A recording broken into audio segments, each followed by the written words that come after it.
Hello. Great. Hi, Alex. How you doing? Malva here from Sovryn. Thanks very much for joining. Sure thing. Great stuff. Well, we'll kick off then. So, yeah, thanks very much, Alex, for joining. Yago's here. So welcome everyone to today's Sovryn Tea. So wherever you are in the world, happy good morning, good afternoon, or good night. As I said, my name is Malva. I'm the adoption lead here at Sovryn, and we're delighted to speak with Alex Gladstein today. So a bit of a background about Alex as Chief Strategy Officer at the Human Rights Foundation. He has also served as Vice President of Strategy for the Oslo Freedom Forum since its inception in 2009.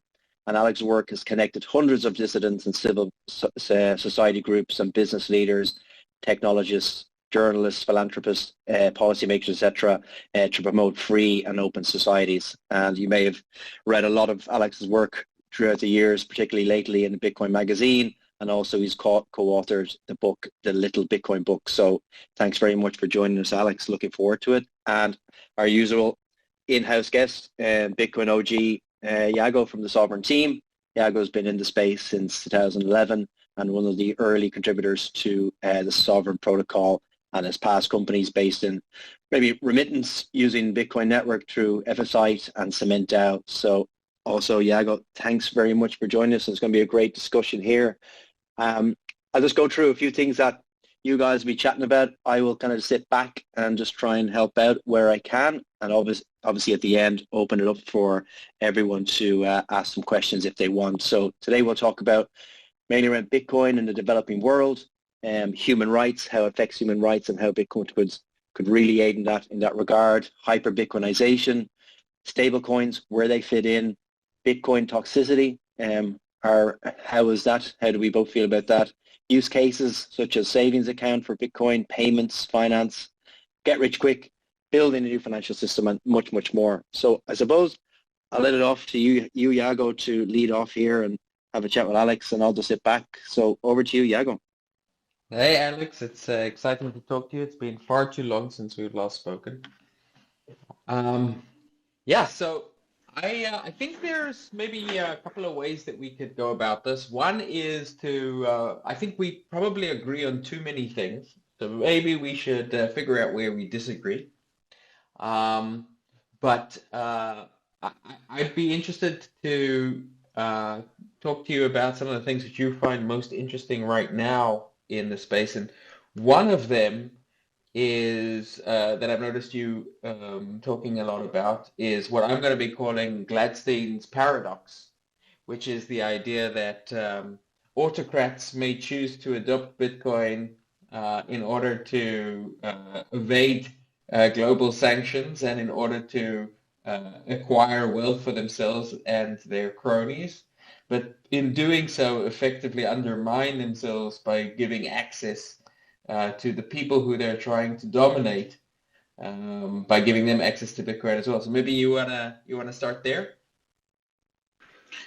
Sure. Yeah, and obviously you've been in the Bitcoin space for a decade and plus, and probably have thought about this inevitability many times. But it just seems inexorable that if Bitcoin continues on its mission and continues to grow and get adopted and continues to increase in user base and value, that it starts to run up against governments. And I think we've actually been in that geopolitical moment for a few years now.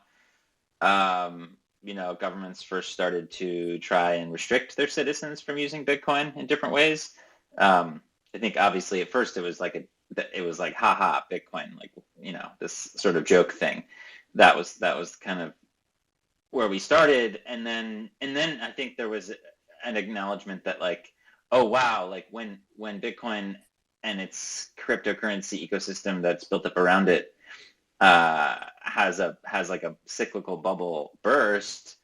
Oh well, that's like a problem for us. Like we need to go and investigate that. So you probably saw that start to happen, and then like a wider acknowledgement that people were using Bitcoin and cryptocurrency to get around like government systems. So that's where over the last few years you've seen all kinds of restrictions tried to be applied, whether it be in China or India or Nigeria, or in like any number of countries. And now I think, yeah, you're getting to the point of the paradox where you have this one nation state that's chosen to adopt Bitcoin as legal tender. Now it's suffering the wrath of all of the alphabet soup financial organizations, right? And they're clearly afraid of that decision, and they want to discourage other countries and municipalities and jurisdictions from undertaking a similar action. But at the end of the day, the macroeconomic environment is such that fiat currencies are just continuing to lose value over time, and Bitcoin is slowly and steadily over time gaining value, right? So it's just sort of a game theory that I think Fidelity pointed out in a recent report that was kind of interesting, where they discussed this, that like the longer a nation state would wait to adopt, like the worse off they'll be for their citizenry, and that's I think a little far-reaching, like meaning that's probably not going to become clear to people for a while, like for years. And I think that in the same way that you saw the MicroStrategy, sort of corporate adoption of Bitcoin, like they did it, and then everybody got excited, and then a couple other companies did it, and then it was kind of just like, you didn't see the avalanche that a lot of people were expecting.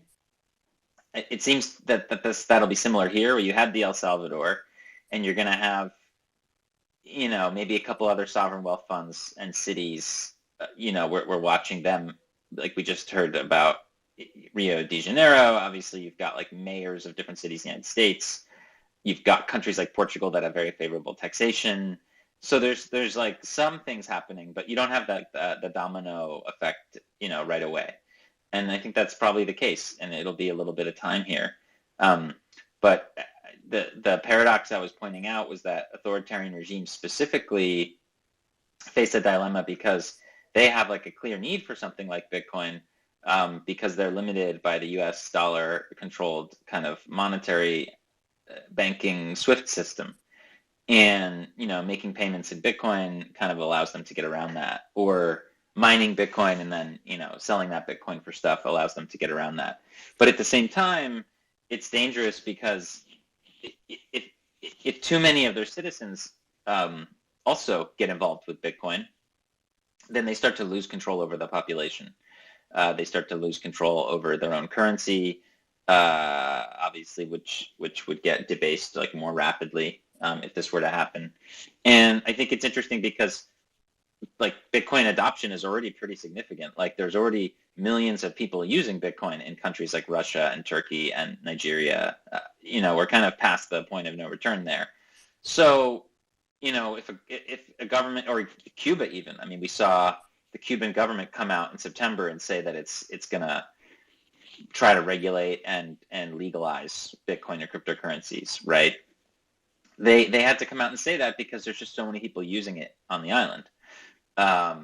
So I think you're seeing something similar from Putin now, right? Where he's probably just weighing this paradox of, well, it looks like it could be helpful for us, and clearly we have like the resources to mine it, but he's probably not that excited about a currency that any of his citizens can use to get around his control, right?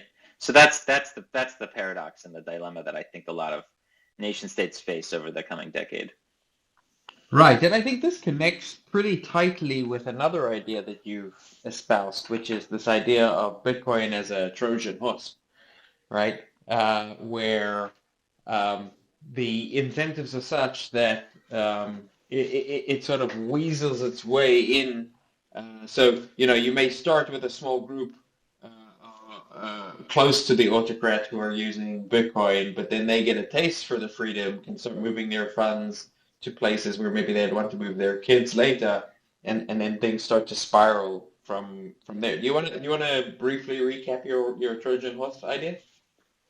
Yeah, I mean, the idea is that sometimes force is not the best way to accomplish something, and the example in classical mythology was that the Greeks were unable to take Troy by force; they had to take it by guile, and they designed a horse, which was just kind of so cool and beautiful and stunning that the Trojans decided to, by themselves, take it into their own city walls for selfish reasons. They were like, oh, this is an awesome horse and we want it, and so we're going to bring it in. And despite the warnings of some people inside Troy, they brought it in, and of course we all know what happens. The horse was actually filled with Greek soldiers, and they came out at night and they opened the gates, and the army came in, and Troy got taken. So I think that's the idea is similar in as much as you're going to have governments adopt Bitcoin for self-interested reasons, but like, you know, and they might even be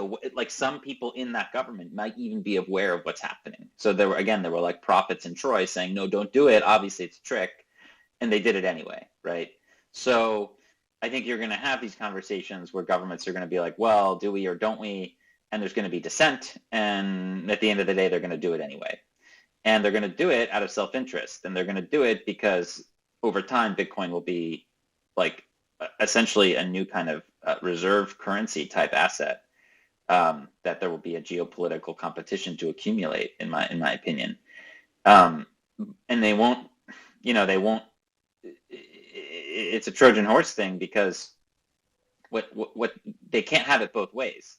Like you have a government or an authoritarian regime even adopt it for self-interest, like let's say because their currency is getting weak or they're being excluded in some way, and they need a hard asset that's permissionless and open, etc.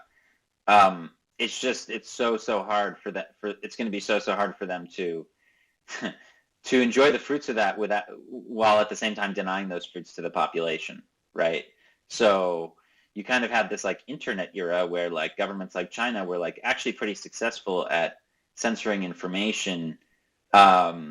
Because like, what's the upside of the citizen to try and violate that law or that norm, right? Think about Tiananmen Square in China. Like, a lot of people just straight up don't even know about it there because, like, let's say you do know about it. What's your incentive to go tell everybody? I mean, how's that really going to improve your life? Like, not that much outside of like a principle thing, right?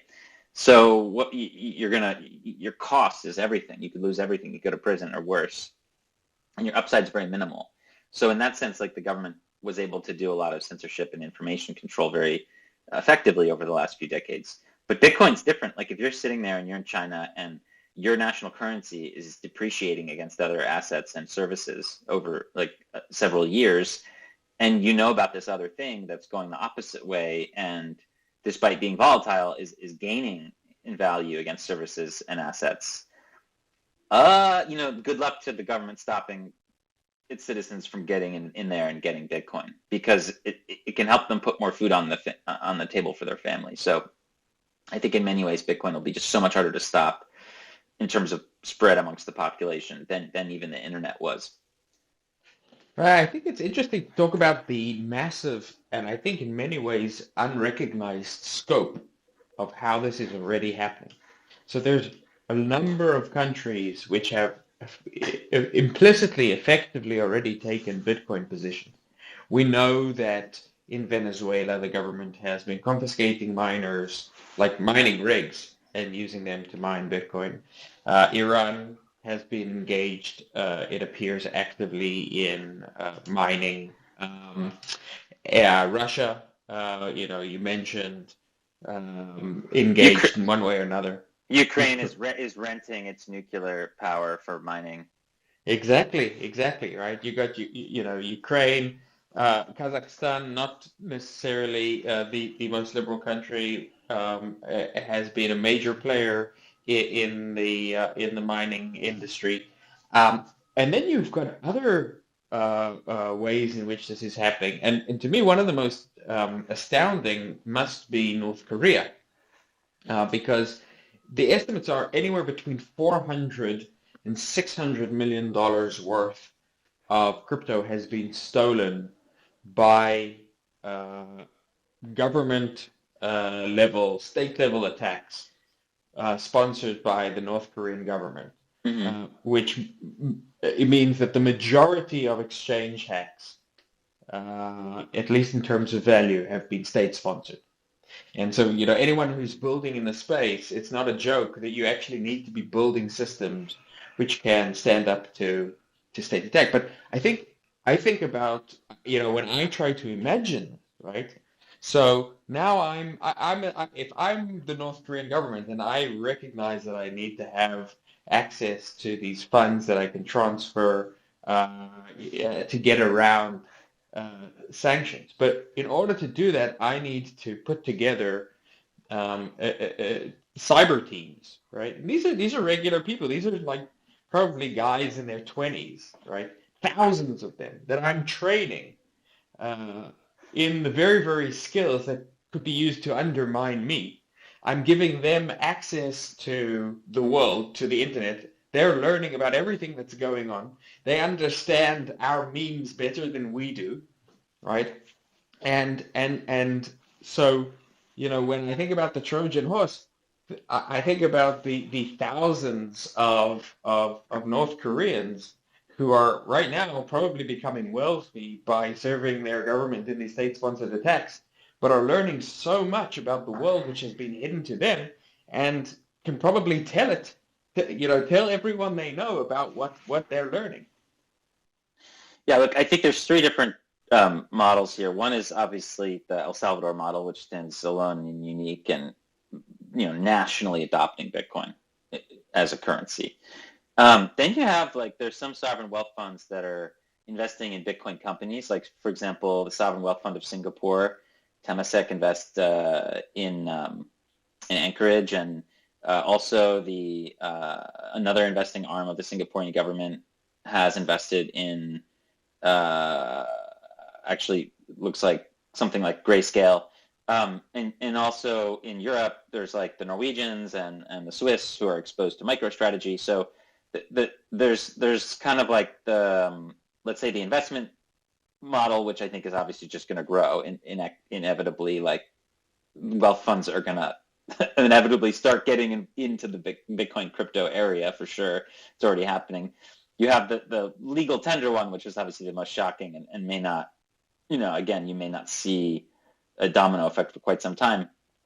But then as you're talking about, there's like this third area, which is kind of like a shadow area of, it's not like clear government adoption, but clearly a lot of use. And, it's not clear, like, is the government, like, is the state, what are they doing with the Bitcoin? Like, are they fighting it? Are they using it? Like in Iran, like it's not entirely clear. Like you always hear these reports from Iranians about like, okay, they keep changing the laws about the mining and about confiscation. And it's not really clear whether like Bitcoin mining there is merely just like something that some of the officials tolerate for kickbacks or whether it's sort of this larger grand plan, right? And I think that could be said for sure about Kazakhstan and a bunch of other countries. When it comes to Ukraine and Russia, obviously you're seeing more of like a discussion at an actual structural level where the government's like, what should we do with these energy resources? Should we allow mining or not? But you still don't have like a formal announcement, right?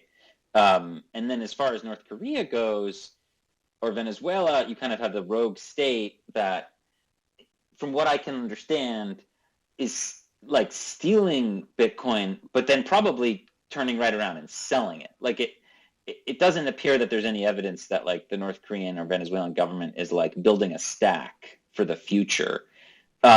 Instead, actually, what appears is happening is that, for example, in the North Korean case, they're robbing crypto. They were robbing crypto exchanges back in 2018, 2019 in South Korea, and then selling the assets, crypto assets in Chinese exchanges, so that they can then go and get yuan or dollars to buy the weapons and all the other stuff they need. So it didn't seem like that was like a cohesive strategy. So basically you have like this like shadow kind of in between, we're not really sure what's happening category. And then you have like the more clear investment and legal tender categories. And obviously you're just going to see a growth in all three over the next decade. Right. So that's why I just point out the way we typically do these conversations is we'll have a little bit of a conversation, myself, the Sovryn host, and our guest, in this case, Alex.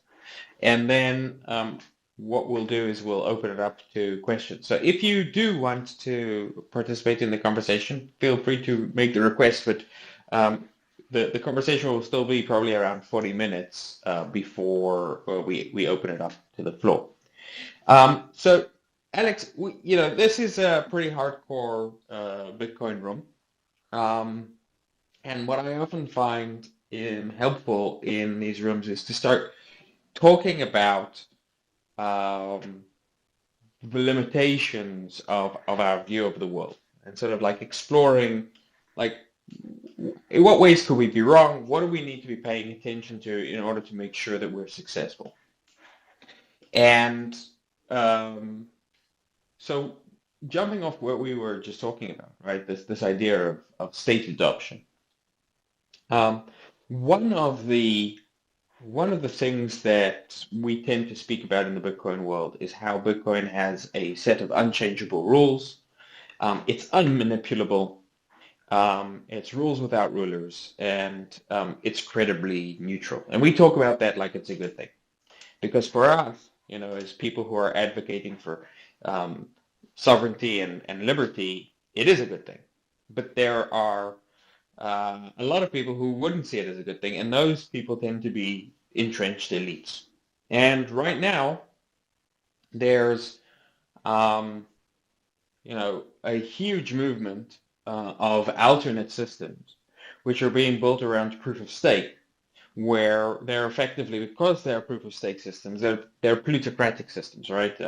They're designed in such a way that the wealthiest small groups of wealthy parties get to make the rules in the system. And as Bitcoiners, we think of this as a bug. But I'd like to present the idea that this is a feature. It's a feature for the elites. It's a feature from the perspective of adoption. Because it's something that the elites can get behind. It's something that is understandable to them. It's something which can offer yield to the regular person who isn't perhaps looking at the long-term incentives, the same kind of people who have given up their privacy in Web 2.0.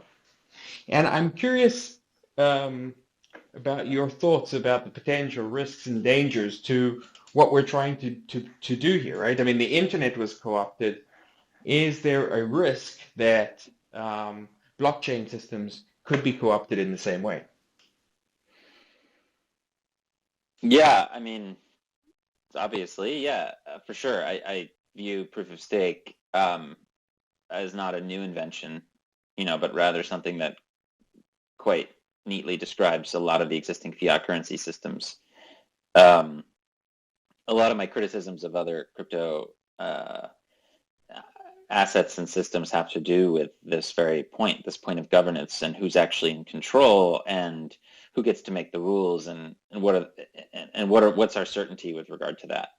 And the reason I'm such a big Bitcoin advocate is because there isn't like a small group of people that can just change the monetary policy. Like the monetary policy is Bitcoin. The issuance is Bitcoin. And there is no like foundation that pre-mined like 70% or 50% or whatever it is, and sort of in expectation of a proof of stake type system where they can then like make decisions and inevitably enrich themselves at the expense of others. I mean, we could be charitable and say that everybody's a good actor, but at the end of the day, absolute power corrupts absolutely. And that's why Bitcoin is so important.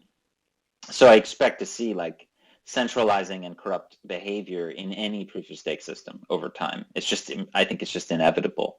There's no way you'll just have this like virtuous group of monks kind of like running everything. It's just not going to happen. There's not the kind of people that get involved in this. So that's why I'm such a big proponent of Bitcoin. And when it comes to like what should we be more critical about or open about, I think is the fact that, at least to be relevant to the topic of the room, is that in the emerging markets and around the world, like there's just this like huge need for dollars. Like people want dollars. People want Bitcoin, but they also want dollars, right? So and this shouldn't even be controversial. I mean, it's quite clear that when you look at volume, whether it be on exchanges writ large, or when you look at specific countries, that the majority of all crypto assets traded every day are either Bitcoin or stablecoins.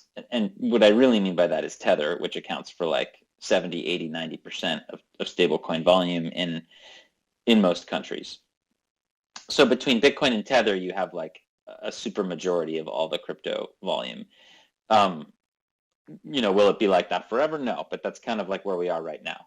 And that reflects like the underlying emerging market use cases and needs and desires. Like people, they want dollars, they can't get dollars, they can't open a bank account, their currency's collapsing. They also want Bitcoin to a different extent.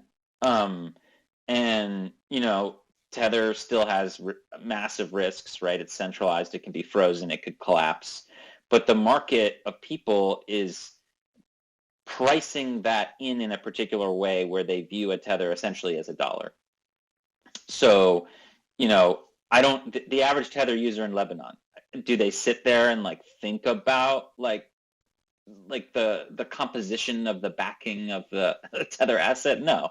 I mean, maybe they do, and maybe they've done like a cool calculation and figured out like it's fine. But no, I mean, the fact is the thing has held its peg for years. So, I think it's reasonable for us to expect that either one day soon it will either collapse or fade into disuse as something else replaces it. That's more of like what I'm hoping for. But I think the reality that the Bitcoiners should acknowledge is that Tether is just massively popular. And I think a lot of Bitcoiners are acknowledging this. And that's why like there's so much discussion about how can we have stable assets in Bitcoin. And I think that's really important. Even more important, how can we have Bitcoin and then peg it to, for example, the dollar using a smart contract? So I think we can discuss this, on here, which is this, I think, looming debate over what's the best way of doing this. Is it with the creation of independent assets, or is it through smart contracts? Like there's going to be different ways to stabilize value within the Bitcoin ecosystem. So I think that's what we can discuss. And then more broadly, it's just been kind of crazy to me because the no coiners, like the financial Twitter, like the financial establishment folks, are just so completely clueless on Tether. Of course, they're clueless on Bitcoin, but they're also clueless on Tether. They talk about Tether as if it's this like criminal scheme and like that, and it's just like they're completely clueless that it's used by like millions upon millions of people in vulnerable places to get dollars where they can't get them. And it's just been like crazy for me to watch this happen. So anyway, over the last few years, I've changed my mind on stablecoins simply because I've seen the usage and I've seen people use them. And that's not something I can say for any other sort of kind of DeFi kind of thing. Like Tether is just undeniable at this point. It's a humanitarian tool. I think it's, one thing that a lot of people don't recognize is... Oh, and by the way, it runs on totally centralized blockchains. So, I mean, we should acknowledge Tether for what it is. Centralized, freezable, confiscatable, but permissionless, right? So in Nigeria, it runs on Tron. It doesn't run on Ethereum. It's too expensive. It runs on Tron. So, it's funny that like this currency that was a joke for everybody, and still is a joke, like happens to make trade-offs in a way where users prefer it as the base chain for Tether, which is kind of funny. Yeah, I mean, so I think there are two interesting points here, and I'll bring them up, and then we can tackle them one by one. So one is this idea that you bring up of Nigeria. So I've spent quite a bit of time talking to people in Nigeria, and for a long time, I had a lot of business in Nigeria, especially around the remittance and commercial payments utilizing Bitcoin. And there's something about the get-rich-quick aspect of Bitcoin, which is very attractive in Nigeria, which I think we should discuss. So we'll come back to that. The other thing that you raised is this, the fact that Tether is confiscatable. Not only is it confiscatable, just 2 days ago, $130 million worth of Tether was blacklisted, and so somebody somewhere has lost $130 million. And we're starting to see that happen with regulated stablecoins more and more frequently. Totally. And yeah, and it's inevitable, right? I mean, one of the biggest conversations right now in the regulatory space is how to regulate and how to bring KYC to stablecoin. And it's to me, it seems inevitable that stablecoins in their current iteration, these IOUs for dollars in a bank somewhere, or centralized players are going to lose their utility as it becomes clear that every single transaction needs to be monitored. And doing so is so easy on a blockchain. And what a lot of people don't realize is that there are more dollar notes, there are more $100 bills outside of the US than inside of the US. And I'm not talking about forgeries, I'm talking about just regular, the Fed minted, printed $100 bills, and now they are in little stacks under pillows in Zimbabwe and Venezuela, because they have become, for hundreds of millions of people around the world, not so much a medium of exchange, but a store of value, a way of saving the family's money. So the value for people of getting that dollar and being able to hold it and transact in it is huge across the world. I've been of the opinion for a long time that if we could have truly decentralized dollars, it would be like the perfect gateway drug into Bitcoin. And with Sovryn, we're introducing Bitcoin-backed stablecoins where people can basically collateralize their Bitcoin. And because they're borrowing a line of credit against their own Bitcoin, they also don't need to pay interest, so it's 0% interest rates. But these assets are backed or not backed? They're 100% backed by Bitcoin. So right. So they're backed by Bitcoin. So how do you guys do that with like a 200 week moving average, or what's the mechanism there for the backing in dollar denominated backing? Oh, it's basically you bring your Bitcoin to Sovryn, and the Sovryn system will automatically spin up a smart contract for you, right? So each individual has their own line of credit smart contract. You put your Bitcoin into that smart contract, and you need to be over collateralized to a minimum of, like, if you want $100 of dollars, then you need to put in more than $100 of Bitcoin. The minimum would be $110 worth of Bitcoin, but you'd probably want to put in more. So the smart contract, this line of credit contract, holds your Bitcoin, issues these dollar-denominated tokens for you. Sure. Okay. And now you can begin to transact in them, and the value can never drop below that of $1 because it's always redeemable for $1 equivalent in Bitcoin. Well, but if Bitcoin collapses sufficiently, there'd be issues. Correct. But we have enough history of Bitcoin that we can model what that collapse would look like. Sure. And so that is extremely unlikely to happen. What is likely to happen is the people who choose to have very, very risky positions could get liquidated. 100%. So what I was getting at is there's going to be two ways of doing this. One is the centralized backed model, the Tether model, where they literally purport to have a certain amount of assets in a bank account, and then they issue the credits across the numerous blockchains, right?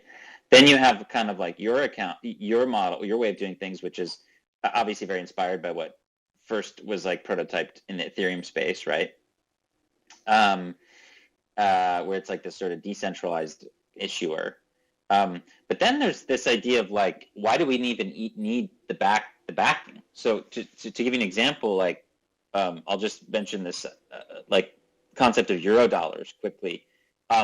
obviously we have dollars, which are, created by the U.S. Treasury and Federal Reserve, and issued. And those used to be obviously backed by gold. Over time, they've become pure fiat. But what was another interesting thing that happened during the 50s and 60s is that like a market for dollars outside of the United States popped up in Europe, where like banks would basically issue dollar liabilities and they would trade dollars that were definitely not backed by anything at all. They were completely virtual. They were initially kind of backed by the trust of the issuer. So it'd be like a big bank, and they might issue a dollar line somewhere in Europe, and you would trust it. And the Soviets actually, were very interested in these things because they didn't want to have dollars. They wanted dollars, but they didn't want to have dollars in New York that the Fed could just seize. So they would get like European banks to issue them dollar accounts. And over time, in particularly amplified by the petrodollar system and the enormous amount of wealth that the oil states generated in the 70s, a lot of that went into this Eurodollar market. It ended up growing and growing and growing, and today there are more Eurodollars than there are dollars, like by far. And it's hard to even like track the system. Like the U.S. government used to try and track it through something called M3, but they discontinued M3 a long time ago for whatever reason. They just like don't. Whether it was they couldn't measure Eurodollar deposits or they didn't think it was useful or whatever it was. The point is that like we already have had decades of precedent for like a virtual currency that isn't backed by anything, that is only backed by contracts. And it's just kind of an interesting concept to apply here, where like you could literally have people holding Bitcoin and then like in a contract with someone else, obviously with a pool of users, some of them being long and some of them being short, right? And using like an oracle, much like has been done in the Eurodollar system with something like a LIBOR type thing. And what was LIBOR? Like it was like a survey of a whole bunch of different banks' suggested rates, right? And they would like average out like 10 banks, and they would like toss out the outliers, and they would use the average of the 8 ones in the middle or whatever to create the price of money. So you could easily see something similar happening in the future in Bitcoin, where like users like aren't giving up control of their Bitcoin. They're not like giving it to a third party. They're open, but they might be doing this even on, let's say, Lightning, and they're actually entering into a contract that's giving them dollar exposure at a price that maybe averages the 10 biggest exchanges or something like that. So I'm very interested to see if it's possible to create this idea of like stabilized Lightning as a competitor or potentially alternative to the kind of like asset-backed model. So I guess this is like an interesting area to discuss, perhaps. I think it is an extremely interesting area. I point out a few things. So first of all, the Eurodollar market is an extremely important market, but I wouldn't say it's not backed by anything. The vast majority of the Eurodollar market is backed by assets. And in fact, most of the Eurodollar market is backed by foreign currency assets, money market assets. So a bank will offer a dollar-denominated loan, so they'll basically offer their clients dollars, but that's because they know they have enough euros or they have enough Swiss francs that they feel comfortable that they could always settle back to dollars if need be. There are, of course, this is the minority, but there is also a sort of more financially engineered type of Eurodollar, which is based around commodity futures markets, the most popular being the petroleum futures, right? Now, interestingly, I think there's a good reason for that, right? So different people have different reasons for wanting to achieve stability in this case, like the stablecoin. The Eurodollar is basically a stablecoin. They want to get their dollars in different ways. Correct. So Sovryn is doing the same thing as well. So the way, if you think about like MakerDAO, right? MakerDAO is like an Ethereum system which is trying to create a dollar-denominated stablecoin called DAI, and they have one method of doing it, which is that you go and you create this asset-backed collateral, but they will accept any kinds of assets. And today the majority asset is actually USDC. So weirdly, they've created like this decentralized dollar, which is kind of a wrapping for a centralized dollar.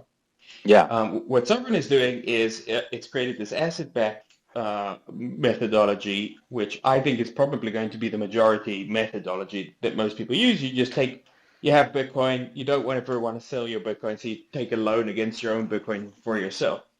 But we're also introducing next month a futures market. And the futures market will allow you to create a Bitcoin-backed dollar in a totally different way, which is very, very similar to what you were just describing. So if you think about like BitMEX, right? So BitMEX is a derivatives exchange, a futures exchange, where people can trade the price of the dollar versus Bitcoin. But the exchange itself doesn't hold any dollars; it only holds Bitcoin. Correct. So how is that working? It's basically what they call a perp swap, or what maybe you can think of as like a contract for difference. So one person's going long Bitcoin, the other person's going short Bitcoin versus the dollar, and then depending on how the dollar moves versus the dollar, somebody wins, somebody loses, right?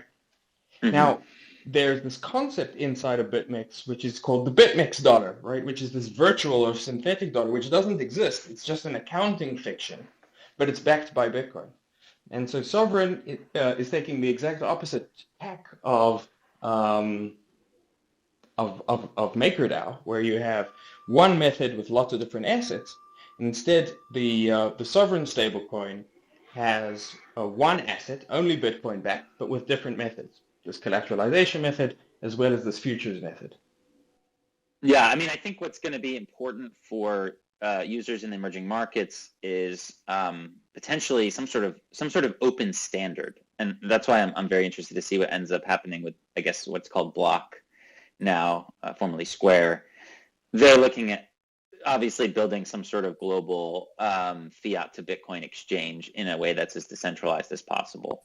I'm interested to see and follow what they're doing, but at the end of the day, what would be obviously neat is if, like any open source wallet, you could download whether you're, I mean, the key thing for people like me is like the permissionless aspect. It cannot be KYC. They can't. Otherwise, people in Palestine and Cuba won't be able to use it, They'll be on a blacklist somewhere. 100%. So you got to be able to download an open source wallet without having to provide your freaking passport and face scan and all that stuff. You can do it in Havana, you can do it in Tehran, you can do it in Los Angeles.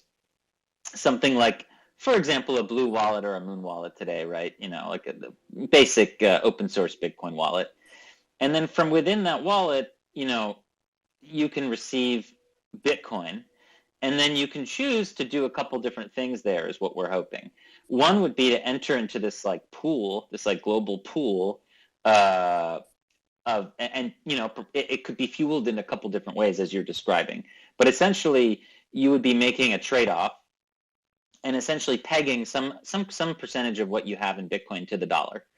And there's a million reasons for that. People want to hedge volatility. They want to settle dollar contracts. They want to trade in dollars. I mean, this is obvious. I mean, the dollar is still the of account for everything and the reserve currency. And while people like me think that will eventually change, like that's in the future. And today we're still in the dollar world, right? So there's just like endless use cases and needs for people here. So that's one thing they could do, hopefully, with an open source Bitcoin, with any open source Bitcoin wallet, is they could connect to this like this global pool of liquidity. And it could be architected in a couple different ways, as you described. The other, and the key would be that it would have to be open. The other interesting idea is like that you could also peg into or like enter into a more private pool. So that would be like something else that HRF is trying to support. We have a bounty for essentially stabilized Lightning out right now. We also have a bounty for eCash. So in the same way, you could think about being able to maybe enter it into some sort of federated pool where it has complete anonymity.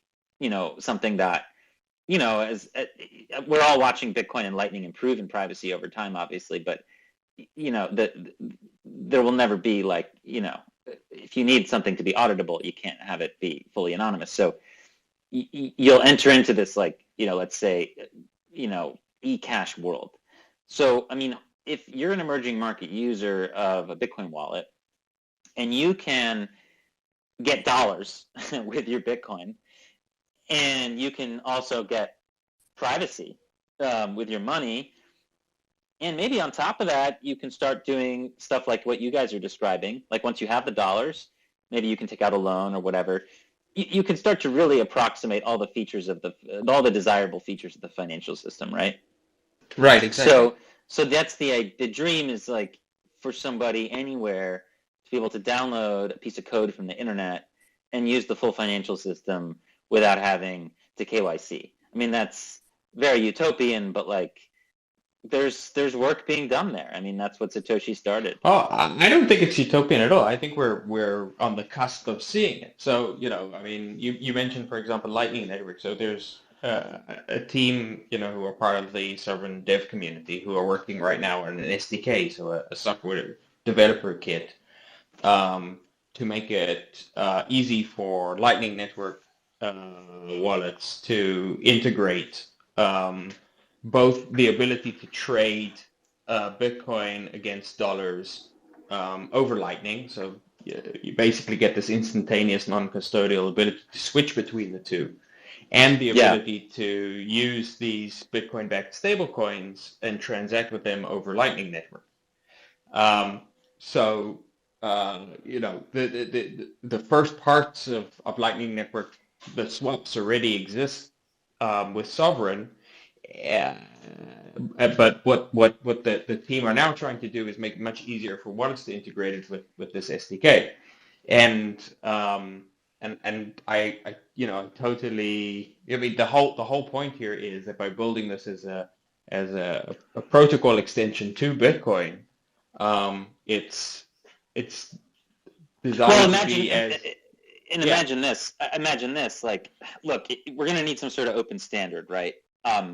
That merchants all over the world accept, right? So it's probably too much to ask that, because as you say, there's going to be like all these different ways to have these dollar assets, and I'm not sure how interchangeable they'll be.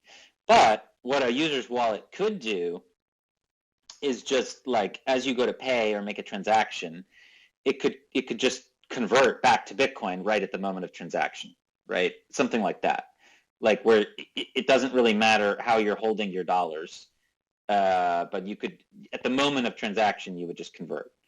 And that's one way of having like the open Bitcoin standard where everybody's plugged into the Bitcoin network or perhaps via Lightning. And then they have like a whole bunch of different ways to have different assets on top. So this is just, something people are thinking about as well, right? Is like, how do you ensure 100%. How do you ensure global, just a global standard? How do you ensure everybody can connect with one another, right? Right. So I think that's why it's important that everything here is being built open source and is being built so that anyone can use it. Not just the users are permissionless, but the developers and the development on top of it is permissionless as well and uncensorable. I do think that there is a very important aspect here where we are going to need to go through, I think, several years, at least a decade, of getting people onboarded to Bitcoin in a way in which they are less exposed or not exposed to the volatility of Bitcoin. Because for most people, wealth preservation is more important than sick gains, and beyond that, it is also just purely the simplicity, right? Like, I mean, if you everywhere from Argentina to Venezuela to Nigeria to the Philippines, people already know what a dollar is, and they know why they will what they would do with it, or why they would want it, and how they can use it as a savings mechanism. Whereas Bitcoin isn't there yet. And so I think if we want to get people onto a Bitcoin standard, giving that to them through the medium of currencies that they already understand and can hold it in that form, right, for an extended period of time, I think becomes very important. Yeah, I mean, and it's, again, our moment in time is that the dollar is still very important, is still supreme globally, and people want it. That's the reality. I mean, I think wealth preservation versus speculation is a sort of a semantic game. I mean, it really depends on your time preference, and 1 month versus 12 months versus 3 years versus 6 years versus 6 weeks. Like, I mean, it just all depends. But clearly, like, for someone to be able to choose to diversify their Bitcoin into a fiat currency for a set amount of time is a highly useful feature to have. Now, maybe in the future, people won't want to, you know, let's say in the future, maybe people aren't going to want to peg their Bitcoin to fiat currencies. Maybe that's, I mean, we're already seeing that. You already wouldn't really want to peg your Bitcoin to almost any fiat currency except for maybe the dollar, the euro, maybe one or two others. If you had your global choice, no one's going to use the naira or the lira, right? That's just like obvious. Yeah. So we're already seeing, like, in the open market, the death of, like, most fiat currencies. So there's a couple left that are still strong, but dude, in a couple decades, it may be the case that, especially if they mismanage the transition to Bitcoin, like, there could be zero or very few that you'd even want to peg to. But maybe there's other things that you'd want to peg to. Like, obviously, eventually, like, maybe it's a stock, right? Maybe it's a share in a company, or God knows what, right? So I think this infrastructure that's being built out now to peg to the dollar will in the future be very helpful, because it could be pegged to any number of things. Right. Okay, so there was one other point that we sort of brought up as part of this conversation, and I'd like to bring it up, and then maybe we really open up some questions. But the other point that you raised reminded me of, you know, you were talking about Nigeria, and it reminded me of something which I think we you know, in various ways, like, also it's like kind of related to what you were saying about Bitcoin being a Trojan horse, right? So I've often had the feeling that Bitcoin is like a get-rich-quick scheme. It's a get-free scheme dressed up as a get-rich-quick scheme, and huge numbers, basically all of the adoption to a first approximation can be explained through this you know, number go up aspect of Bitcoin. One of the things that I found interesting, specifically with Nigeria as an example, is Nigeria has a huge use case around Tether, around Bitcoin, for the purpose of remittance, for the purpose of commercial transactions, for the purpose of savings. But even bigger than that, even in Nigeria, I think the speculative mania is still the biggest driver, right? There are huge clubs in Nigeria that meet just to talk about which new coin they're going to buy, which new token they're going to invest in. And I'm interested in your thoughts on all of these different altcoins, tokens, shitcoins, whatever you want to call them, acting as a gateway, with, you know, a double-edged sword certainly, but a gateway into Bitcoin and the rest of the space. Yeah,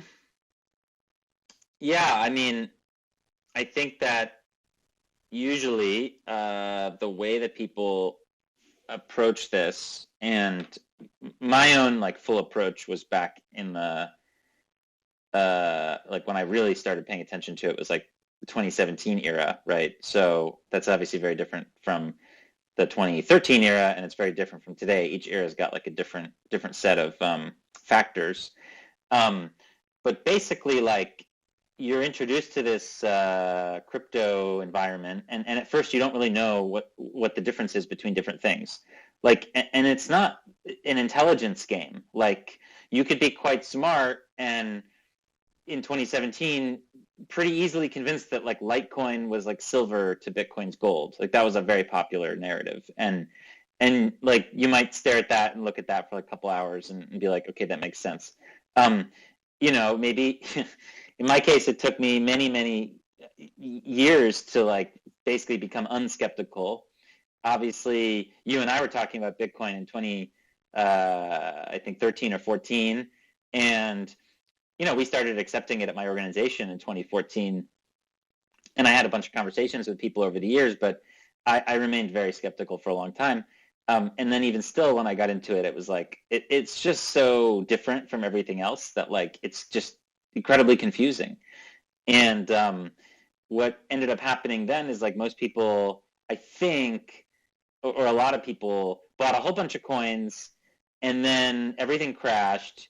And then, over the next coming years, like some people turned away, and then other people were like, wait a second, there's something real here, and they really doubled down on Bitcoin, which didn't crash 90%, right, or all the way, right? It crashed mostly, let's say, much worse than today, let's put it that way. And in that time, it gave a few years there for people to really, I guess, take themselves out of the get rich quick thing and actually look at Bitcoin for what it was. And I think that's colors the perspective of a lot of people, obviously, today. And maybe those people were forged earlier as well, through like earlier bear markets as well. But I would, of course, like when someone gets into this space, you don't know what they're going to do. But I think it's important to try and promote like education about Bitcoin and to be specific about semantics and to say that, yeah, you all should go out and explore this whole space. But like, I think it's very important that you learn about Bitcoin, you understand what it is. And I think over time, it'll separate. Like it'll be, and I don't mean from a financial performance perspective, although that very well could be the case, whether to the one side or the other. But I mean, it'll just become like just a different topic. Like, I think, in the future, Bitcoin will be Bitcoin, and then there'll be like all kinds of other things happening, but they won't really be connected. Today, the conflation is so bad that there was a 2-hour video that has gone completely viral on Reddit, which is mainly a criticism of NFTs, and it's got some very good criticism of NFTs and all the wash trading and the incentives and what's happening, and it's not bad, but it opens with like a 15-minute like basically diatribe against Bitcoin, where it's just like hugely uninformed, and that's because the author felt, the creator of the video felt the need to explain Bitcoin to be able to explain NFTs, and it's just like they're just not. They're not like connected technologies, like they're not relevant. But he tries to make you think they are, right? He's like, first we got to understand Bitcoin, and then we got to understand Ethereum, and then we can go to NFTs. And it's just like, it's like these things couldn't be any different in terms of what they are from a social point of view. Like, they're not decentralized, they're not like, et cetera, et cetera, et cetera. So I think that we're living in a time of conflation and like kind of, the information is a lot of it's very low quality out there, especially in the mainstream media, which is difficult because that's what most people use. So, that's why I like to focus on Bitcoin. And I personally think it'll probably outperform every existing asset over the long run, 10, 20 years. Certainly not over the short run, as we've seen in the last 2 years. But I think it's just like very important for people to learn about this particular thing, and then they can make their choices about everything else. But I think, to close the loop, if you get in and like you got in because of Dogecoin, I don't know if that's like a positive experience. Like, you probably got in, you probably bought right like in April when Elon Musk went on SNL. You've lost a huge amount of money, and you're probably pretty sour on the whole thing. And and I'm not sure that altcoins are like a great gateway for Bitcoin, I guess is what I'm saying. I'm not talking about stablecoins and Tether in terms of like emerging market use. I'm talking about people coming in from a speculative point of view. but I don't know. I mean, it's obviously a complex area that's up for debate, right? Yeah, I think so. I mean, so it ties to uh, yeah, Like one if of I were introducing somebody to this space, even if I were trying to be as totally agnostic as possible, like I would not. You would have to at least do Bitcoin and Ethereum, right? You would not do like Shiba Inu. Like no, I mean, there's like a clear I thing think that here. yeah, no, I agree. I actually think that the last year in particular has been one of the most dramatic in terms of differentiating Bitcoin from everything else. I think even the idea of talking about these things as altcoins has somewhat diminished, in part because people recognize that these things don't compete with Bitcoin. Um, it's been 13 years now of Bitcoin, and X thousand projects that have, come and said, there's this one feature that we don't like about Bitcoin, we're going to improve it. And so you've got thousands of projects that ostensibly have been looking to copy Bitcoin, but they all look like each other and none of them look like Bitcoin. And I think that's become more obvious this year than perhaps any other year previous. I think one of the few projects that still has a cohort of people who are talking about a direct competitive aspect with Bitcoin is Ethereum with the ultrasound money meme.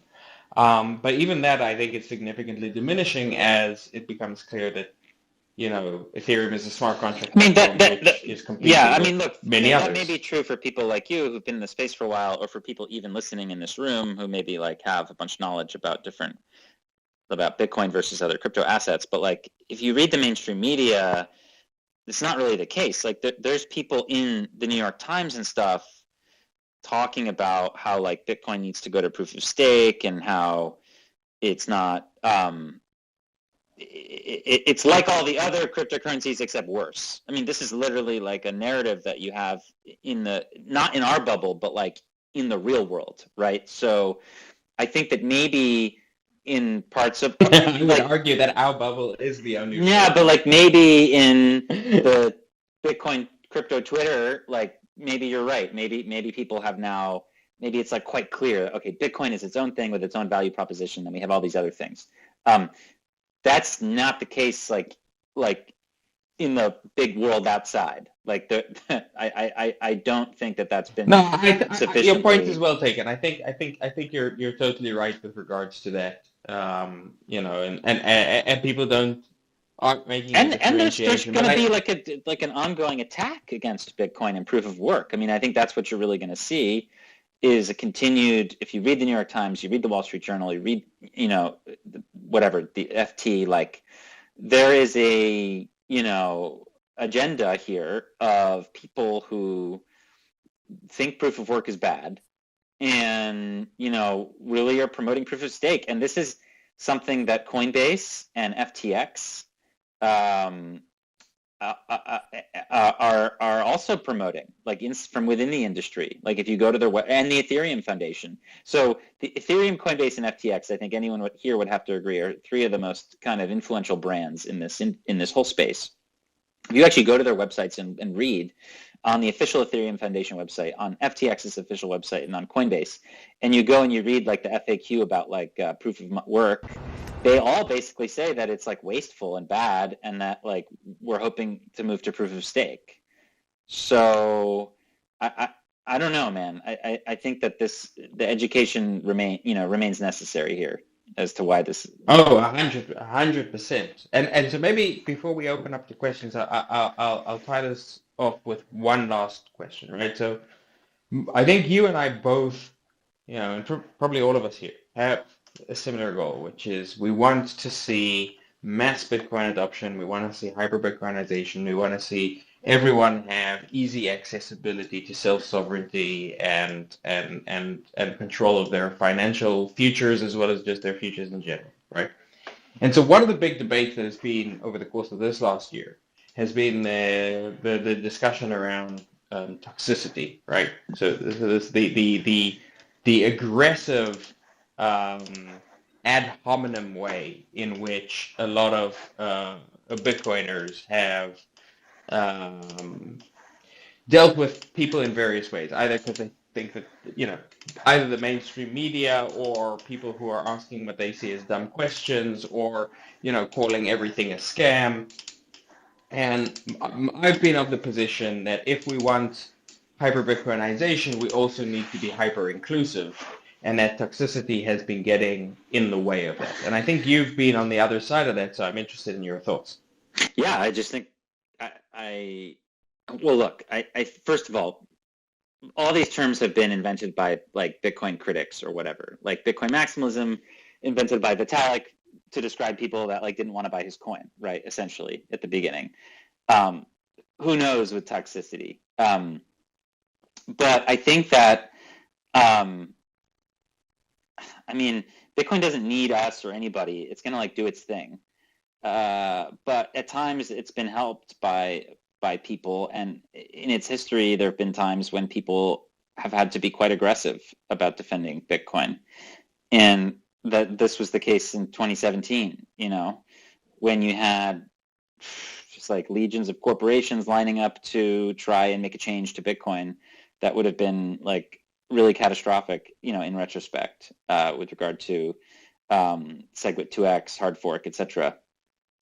And you had a group of people who were like very, very, very harsh towards people who wanted to do things a different way, and it ended up being like very helpful.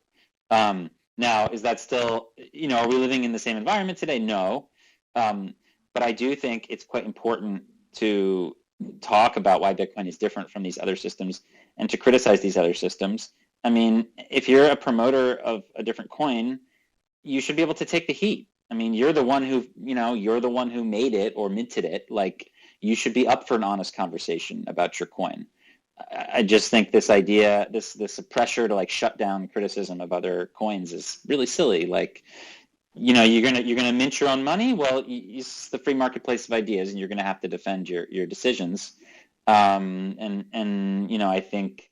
Yeah, but I don't want to. I'd rather we deal with the steelman argument here, because I think that's a bit of a caricature, right? So I mean, I've certainly never shied away from criticizing anything, and even over the course of this conversation, I've criticized, proof of stake, but I've been a Bitcoiner since 2011. I, have spent the last 10 years. By the way, so Roger Ver too. So that's not, you can't just say, oh, I've been around for a while. That's not, I don't think that's helpful. No, I'm not just saying that, right? So I've been engaged in looking and working to promote Bitcoin for a long time. I've also been very critical of the Bitcoin community when I thought that was necessary, because I think adversarial thinking is at the core of what makes Bitcoin strong, and it's designed around that. Right. But the number of times that I've been blocked on Twitter or kicked off a Spaces for voicing non-mainstream thoughts, right? Like, for example, maybe toxicity is not the best way, right? Maybe aggressive ridicule of people is not the best way to convince third parties, right?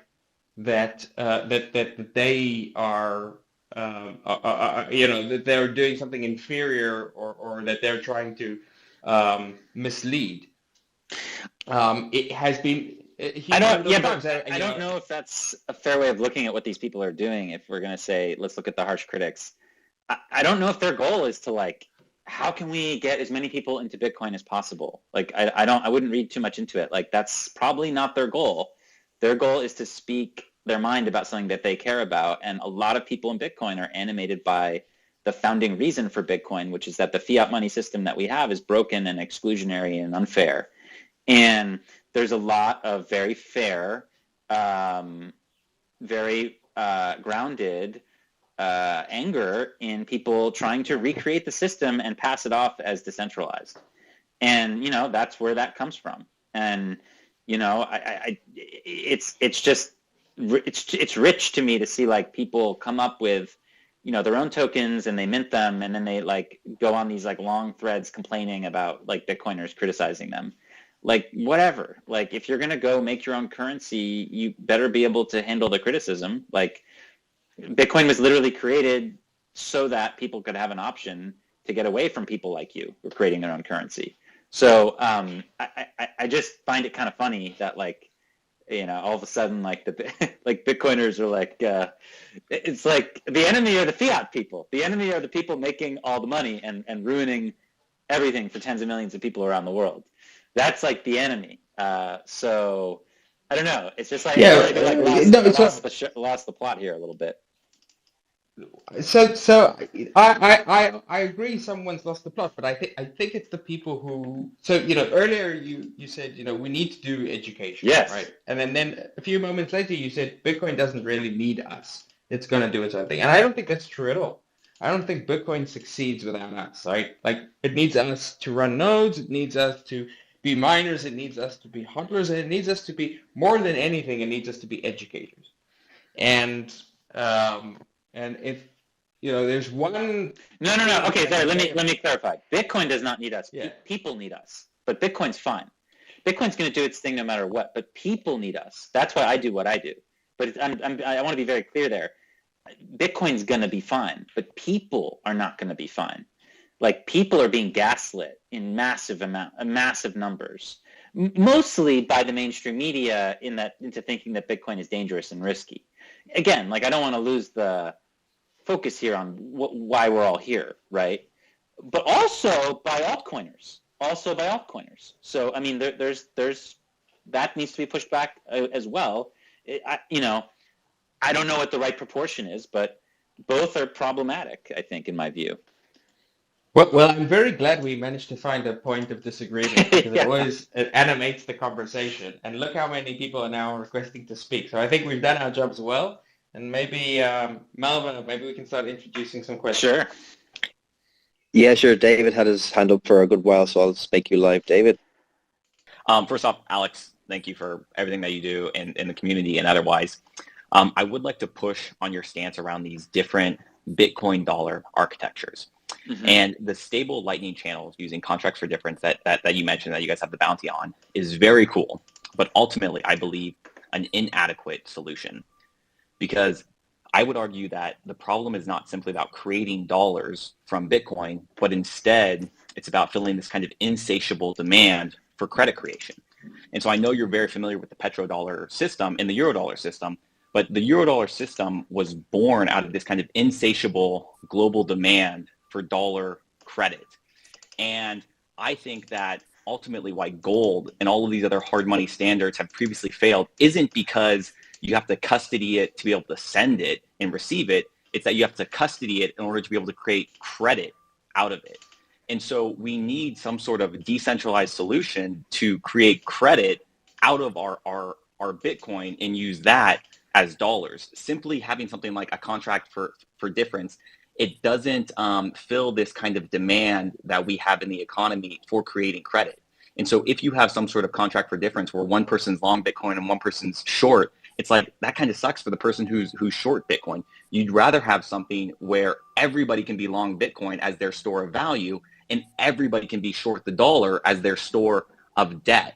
And so enabling Bitcoin to fill this kind of role as the pristine collateral, which ultimately replaces the US Treasury, and we use that as the peg to the dollar, I think is a far, far superior solution to this kind of finding a dollar substitute for Tether rather than some sort of contract for difference. I'm curious your thoughts on that. No, thank you for the kind words. And you might be right. I mean, the bounty is a hopeful thing. We have no idea if it's going to be claimed or if it's even possible. We think it is, and we think that there should be a lot of different ways that people, we think there should be as many ways as possible, basically, for people to create dollars out of their Bitcoin. So we're hoping for some diversity. What you mentioned might be true. I'll just clarify that, like, when I say short, what I mean is pegged to the dollar, not like short in any other, not in any other way, but like that one half of the community would be long Bitcoin and they'd be in Bitcoin and the other half would be in dollars. But hey, maybe that doesn't work, but I think, look, money and credit are often conflated, but maybe they in the future they are like, different. And maybe you use your Bitcoin to draw credit, right? And maybe we're just remaking the money system. So we'll see. But I do agree that, like, obviously credit is like what drives the world in many ways, and that will still be the case in a Bitcoin standard. I don't see any reason why it won't. But thank you for your comment. Great, thanks. Okay, guys, up next, Brad. Brad, you're a speaker, so you can unmute and ask a question. Okay, so yeah, I guess just a question for Alex, and I agree with basically everything he says, and I guess I would consider myself a toxic Bitcoin maximalist. But I think the purpose of decentralized money and Bitcoin is so that we can depend on the future, and no one can just change the rules, and it can sustain like a state level attack. So. I don't see any other coins as being decentralized in that manner. Would you agree with that, Alex, and maybe like expand on that? Yeah, probably right now. Yeah, I mean, I think that there's clear evidence that people want other coins that aren't decentralized for other use cases. Like, again, like, we can be as critical as we want about Tether, which of course is running on like all these centralized blockchains. But like the reality is it's the most traded crypto asset in the world. And it's a hugely helpful thing for somebody who doesn't have access to dollars. Like, most Bitcoiners, I think, in the West are in the Gresham's Law thing where we know Bitcoin's going to be more valuable in the future and we're kind of using it as part of our portfolio or whatever and saving in it. Some of us are like all in Bitcoin and, we have no fiat to spend. Like we have to like sell Bitcoin to buy stuff. There's a range. But for most people, like they think of it as the better money and therefore they want to use the fiat, the bad money to do stuff for now. And I think that's kind of like a privileged position to be in, I think. Ultimately, you have a lot of people out there who don't have that privilege of just like earning dollars, and they only have like a terrible currency, and they've shown demand for both dollars and Bitcoin, and I think it's important to acknowledge that. I would note that doesn't mean I disagree with anything you just said. I think that Bitcoin is indeed the only thing long run that will be able to defend itself from state level attacks. The thesis, I guess the counter argument would be that you would just have like a million different altcoins and they're just like squirming around and it's just like hard for the government to stop, right? That's kind of like the other argument you could make. I'm not convinced that they'll retain enough value over time. But yeah, I think generally speaking, I agree with you, but it's important for us to acknowledge at first I thought it was bizarre. I was like, Tether, what? I kept interviewing people in these different countries and they kept talking about Tether and I'm like, what the hell's going on here? And then I just started to change my mind on it and be like, wow, okay, I guess this is very important. So anyway, I don't think that's contrary in any way to your viewpoint about Bitcoin and how unique it is or special it is. I think we're always going to have like these other assets, whether they be fiat currencies or stocks or whatever. And Bitcoin will just kind of exist separately, sort of, in relation to them. Anyway, thank you. Yep, and I'll just put a cap on it if you don't mind, guys. Yeah, so, I mean, stable coins aside, it's more specifically with these other coins, right? I have friends even that they buy these other coins to hold, to HODL, as if they're going to keep going up in the future. And I think it's based on the premise that they're lying about being decentralized. And I think whenever another coin says that, it's just a lie. Yeah, I mean, proof is in the pudding. We'll see. I mean, I think that there's many ways to juice an asset, and I guess we'll see what happens. But I don't think that any crypto asset outcompetes Bitcoin in over a 10-year time period. I'm pretty sure of that. In a way, I think part of the problem is that we use the term decentralized, which is very vague and open to interpretation. Mm-hmm. And I think worse than that, it doesn't explain what we're actually trying to accomplish. So, Solana will claim that they're decentralized, and Ethereum will claim that they're decentralized, and Dogecoin will claim that they're decentralized, and how do you even argue with that?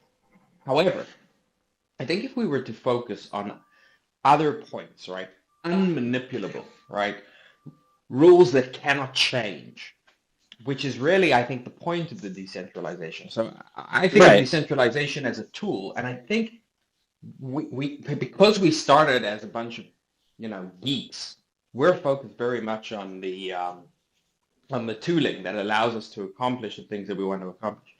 But I think as we grow to a larger and larger audience, and as we want to differentiate ourselves and communicate better, I think we need to adopt language that speaks about the features that people are going to be able to grasp more easily. And so I mostly don't speak about decentralization anymore with most audiences. I speak about the fact that you have an unchangeable set of rules that are like a law of nature. You definitely don't have that with any other system.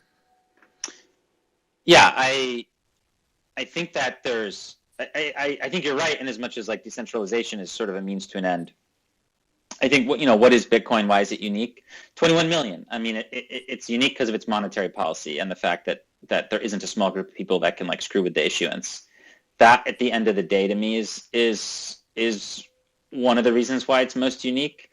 The other really, I think what will prove to be like unique thing is mining and proof of work and what people and how it changes our relationship to energy around the world over time. Like I just think proof of work is endlessly fascinating, and it's sort of an externality to Bitcoin in a way, because it's not like Satoshi set out to create Bitcoin mining, right? Like Satoshi set out to create decentralized digital cash, but the externality of that is Bitcoin mining, and it will potentially have as big of an impact on the world as the cash itself. So I think that those two things are really what will end up differentiating Bitcoin over time, and not like buzzwords, right? Yeah, and also, it's not like Satoshi was unaware of the possibility of having proof of stake. Proof of stake was an idea which was discussed before Bitcoin existed, as was proof of work, right? So, Adam Back is cited in the Bitcoin white paper because he invented Hashcash. But even before the invention of Hashcash, this idea of having sort of like proof of work was an idea that had been discussed by cypherpunks. So Satoshi made a conscious decision not to go with proof of stake for various reasons, and chose proof of work. And he so it's not like this proof of stake thing is a new discovery, which is a clear improvement. Right. No. Like, yeah, I mean, it's quite clear they wrote that it all had to do with the decentralized mint, and you can go back and you can go through cypherpunk history, and experiments were tried and they failed because there was a centralized mint. So how do you get a decentralized mint? Proof of work. You tie energy expenditure to the money creation. So anyway, again, I think that, I guess we'll see. So let's take maybe one more question here. Yeah, thanks, Ali. David, you're up next. If you unmute and ask the question. Hi, thank you. The work of Alex is, I think, one of the most important, the most interesting, let's say, as to the use of Bitcoin, in the sense that it helps furthering individual rights.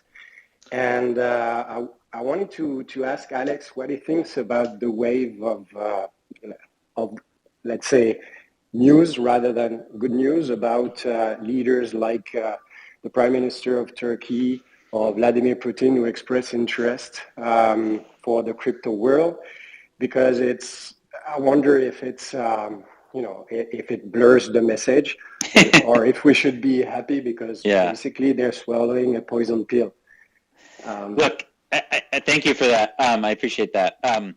Look, it's like the whole, in retrospect, it was an inevitable thing, right? So if you believe that Bitcoin is valuable, and if you believe that it will continue to grow in value over time, eventually everybody will use it, more or less, and every government, including all the bad ones, right? It's kind of like the internet or the mobile phone or whatever. It like everybody will use it, right? The interesting thing to people like me is that it has an incentive system inside of it that's different than the internet or the mobile phone, in that it has a way of changing the money system, changing the way that incentives work with humans, and making it kind of more problematic to be a dictator. Like, that's kind of what I guess I would conclude with. The internet and the mobile phone can be controlled quite easily. And gold was controlled. I mean, I wouldn't say quite easily, but over time, over many centuries and decades, it was centralized into a particular class of person, and then ultimately into a state, and then ultimately into one nation state. And then it was demonetized. So, governments were able to defeat gold as a restraint on what they could do with money. Governments were able to essentially defeat the initial open internet by through surveillance and control. I don't think they can do that with Bitcoin because of the way that it's architected and the way that it's held by people and not by governments, at least for now. And I think it got enough of a head start where it's not like it's true that if governments were involved in the early days, yeah, it could have been different, but that's not the way history went. We're in a particular reality where they didn't, and they're still skeptical, and Bitcoin's held by the users and not by a handful of governments and corporations, and therefore they can't do what they did with gold with it. And I think that in that reality, again, if you believe in it, then you have to acknowledge that it's going to be used by everybody. So yes, it will be used by Putin. It'll be used by the next U.S. president or whatever. It'll be used by everybody. And the people who criticize Bitcoin will look for any possible narrative to use against it. So, whereas I was expecting some rogue state to be the first, to adopt Bitcoin. Oh, we get this dollarized U.S. ally, right? Okay. At first, my reaction was oh, that's going to be very interesting. But no, all of a sudden, okay, the media has turned him into this. And I'm not clearly I've written extensively about his human rights record, but let's just be realistic. The guy is no Castro or Xi Jinping or whatever, and yet he receives just enormous amounts of vitriol compared to Daniel Ortega in Nicaragua is so much worse than Bukele, and yet Bukele is the problem, not Ortega, right? If you read the media. So I think what's going to end up happening is it's just going to be a tough road for Bitcoin. Governments are going to continue to gaslight the people and try to tell people it's dangerous and risky and that it's for bad people. And yeah, I mean, what's going to happen is going to make that narrative even stronger, because you're going to see, let's say, opponents of Washington adopt it. So it's going to be, a trying time. But at the end of the day, as we mentioned at the beginning of this chat, there's this paradox where these leaders are tempted to use Bitcoin because it can help them go around the dollar system. But at the end of the day, they're very nervous about their populations using Bitcoin. Very, very nervous, because it's a currency they don't control. So I think that's what explains all the wavering and that you see with someone like Putin. And one day it's banned, and one day it's not. One day he's looking into it, and one day he's not, because it's hard. It's hard for them to make that decision. There's a lot of game theory that goes in there. But at the end of the day, I think it's just very exciting to see it spread, because we know what it does. If you're someone who's studied Bitcoin closely, you understand what it is, what its incentives are, and it's a very positive thing for it to spread around the world. So I hope that answers your question. Thank you. And thank you, Idan, for hosting this. Oh, absolutely. I see that there's still quite a lot of questions, so I don't know if you can stay, but I'll try and stay for a little bit. And I just want to thank you very much. It's been a pleasure talking with you again, and I look forward to doing it again soon sometime. Hey, man, thank you. Thank you for telling me about Bitcoin back in the day, and I wish I had listened a little sooner. That's all I got to say. Everyone tells you the same thing. No, maybe you know what? I was thinking about this recently. Maybe I'm not. Maybe I am fine with the way it turned out, because if I had gone out there in 2013 and started talking about Bitcoin the way I do today, I think it might have been the end of my career. You know what I mean? It was so fringe then, Yeah. Maybe 2017 was just sort of the right time to start talking about it in that way. And maybe had you started talking about it that way earlier, maybe you would have been like sort of dismissed. So I mean, I'm happy yeah. the way it turned out. Yeah, I remember sitting on panels at tiny little conferences or being invited by banks to talk about Bitcoin in 2013 or thereabouts, and wondering even to myself, have I lost touch with reality? And here we are, just a few years later, and things have changed so dramatically. Nation states and corporate treasuries and also the amount of tooling that we're building around decentralized exchanges, decentralized on-ramps, self-custody tools. It's phenomenal. Yeah. So Well, thank you guys for pushing forward in this area of trying to figure out how to get dollars to Bitcoin users. I know that a lot of people are working on this. It's going to become one of the biggest efforts, I think, worldwide. And it'll help free us, because once we're like in Bitcoin and using dollars from Bitcoin side, right? Then if things happen to fiat currency, we're okay because we have this Bitcoin infrastructure. So I'm very excited about that, and I look forward to following what you guys all do. And fascinated by the different ways that Bitcoin users can have dollars, whether they be with assets or with contracts. And let's keep that dialogue going. sure, awesome. Thanks, All right. Alex. Take care, everybody. Have a good one. Bye. Malva, if you want to introduce someone else, let's keep the conversation going. I suppose, Yago, maybe a question from me to you. It's a pity that Alex is gone. Is that we were going to talk about hyper-Bitcoinization, and seeing that Alex's work in the developing world. Do you see it possibly that hyper-Bitcoinization will happen in the developing world before it happens in the West? Well, I think it partially depends on what your definition of hyper-Bitcoinization is. So some people think of hyper-Bitcoinization as Bitcoin becoming the only asset that people use. I think that's the main asset that people use, right? I think that's a very, very far-fetched scenario. Some other people think about hyper-Bitcoinization as Bitcoin becoming a reserve asset and being used to settle major transactions between, governments or major corporations. If that occurs, it's hard to say that it occurred in any particular country, but we're already seeing signs of that. And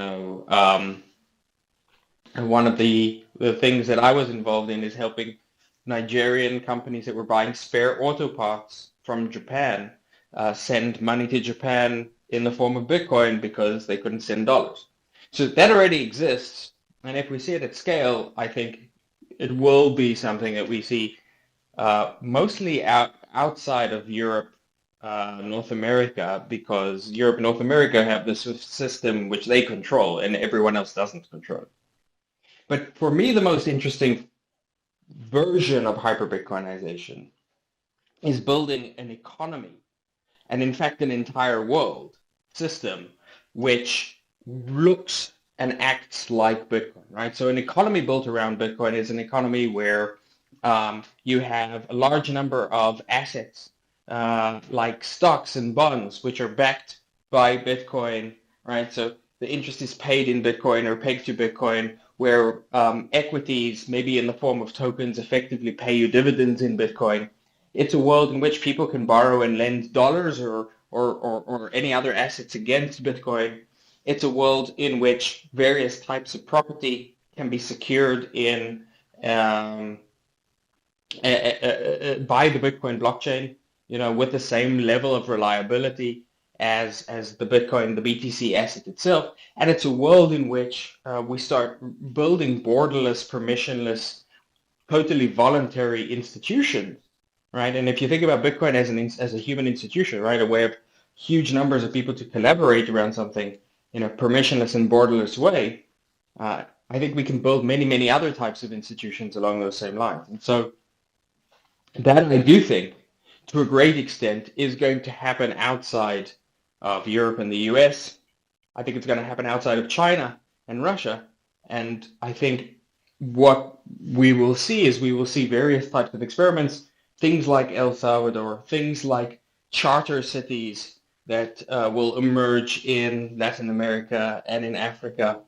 We will see various types of experiments, because at base, I think what Bitcoin does is it provides a government-less way of protecting property, right? A property registry which doesn't rely on violence and doesn't rely on a government. And the people who need that most are people who live with corrupt governments, incompetent governance, and don't have reliable access to property rights, not monetary or financial or economic. Yeah, so it goes over and beyond money, and you can see that by Bitcoin City in El Salvador. And I know today free private cities have just released their white paper for January 2022, which goes into that, a world built on Bitcoin. I suppose I'll just open it up again for any last questions before we head up. We'll be going over for an hour and a half now. So if anyone has a question, please raise your hand and I'll put you on the floor. If not, we may wrap up if that's okay with you, Yago. Yeah, sure. Let's take a couple of more questions and then we can look to wrap up. Yeah. So I've been in part of Bitcoin or learning about cryptocurrency since 2013. And I've been trying to learn more about Stacks blockchain and how that is built on top of Bitcoin and the impact that it could have either in a positive or a negative method. Because I know they just released their citycoins in Miami and New York, but I'm just trying to understand, what do you all think? What's your viewpoint on Stacks and on citycoins? That's it. Thank you very much. Sure, thank you. Great question. I'm very happy to see projects working to develop around Bitcoin, building a world on Bitcoin and building out a Bitcoin-centric ecosystem. That's it. I have some concerns around the way Stacks are doing it. So I think one concern I have with Stacks is it's got a totally different consensus mechanism from Bitcoin with a totally different cryptocurrency. And I think Munib would probably argue with me on this, but I still struggle to see how Stacks is actually secured by Bitcoin. And then I think there's two other issues with Stacks in the system. One is, despite the fact that I don't think it's directly secured by Bitcoin, it still is, its blockchain is still quite slow. It's like the same block speed as Bitcoin, which I think is quite a limitation when you're trying to build smart contracts. But maybe the biggest issue that I see with Stacks right now is that there's no Bitcoin actually on Stacks. So citycoin, for example, but even the Bitcoin that exists on the Stacks network is wrapped by a company called Anchor, and so it's centralized. And so if you're using it, you're actually using a centralized system. So I think there's a huge amount of interesting work that the Stacks ecosystem is doing, and I think they have extremely talented people, and I'm hoping that a large number of things will come out of that. We've collaborated with them. Some devs who are being involved with Sovryn have helped integrate Lightning Network with Stacks, and we are trying to see if there's a way to bridge some of the assets on Stacks to Sovryn. But we chose to build Sovryn on a different system, which is called Rootstock, and Rootstock is a Bitcoin sidechain which is secured by Bitcoin proof of work, and which uses Bitcoin as the native asset. To my mind, the way I feel about it, and the reason we made that decision was because we feel that that's a much tighter, much more secure connection, a much tighter way of building around the Bitcoin ecosystem.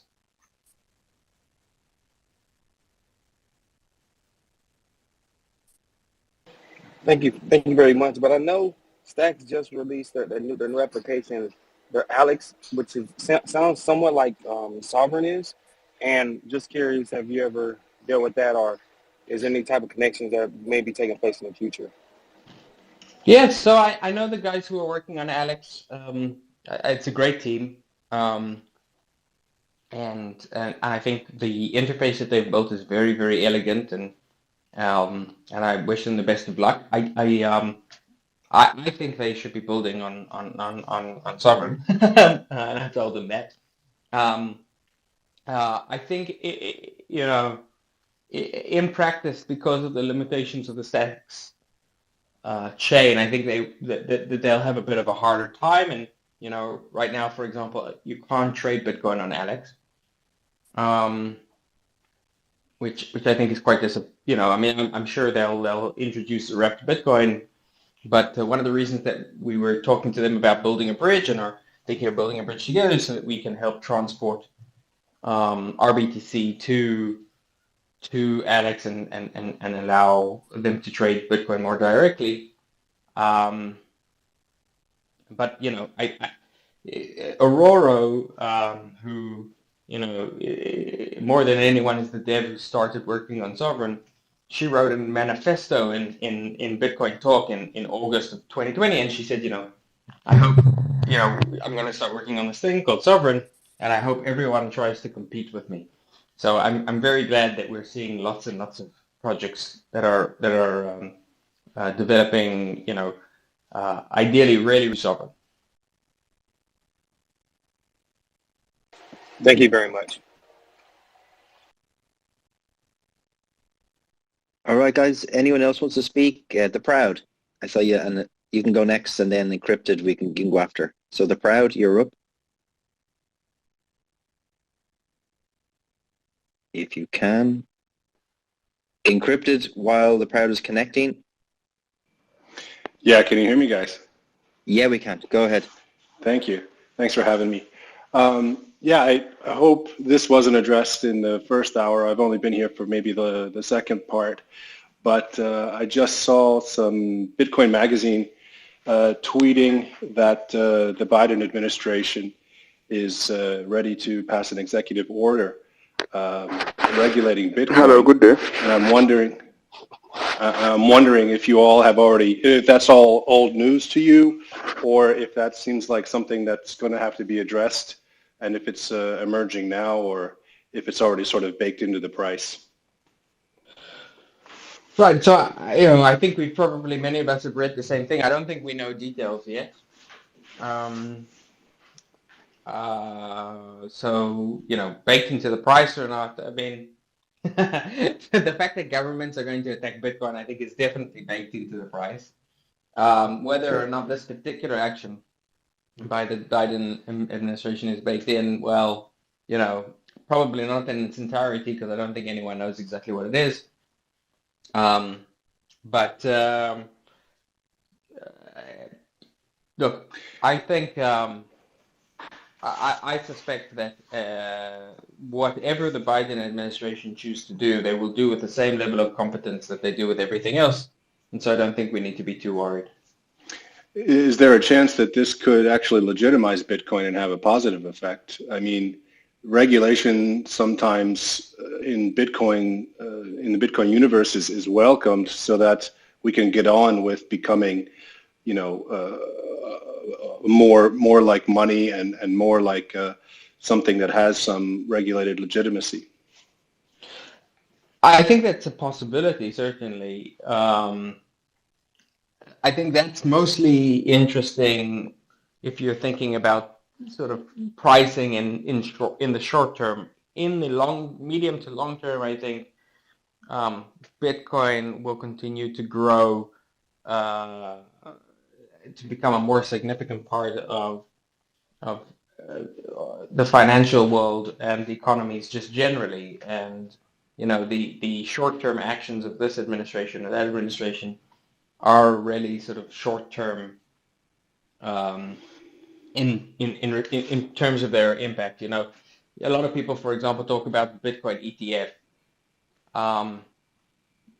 A Bitcoin ETF, existing or not existing, can delay or maybe advance some level of price appreciation and some level of adoption, but it doesn't change in a significant way the trajectory of where we're headed.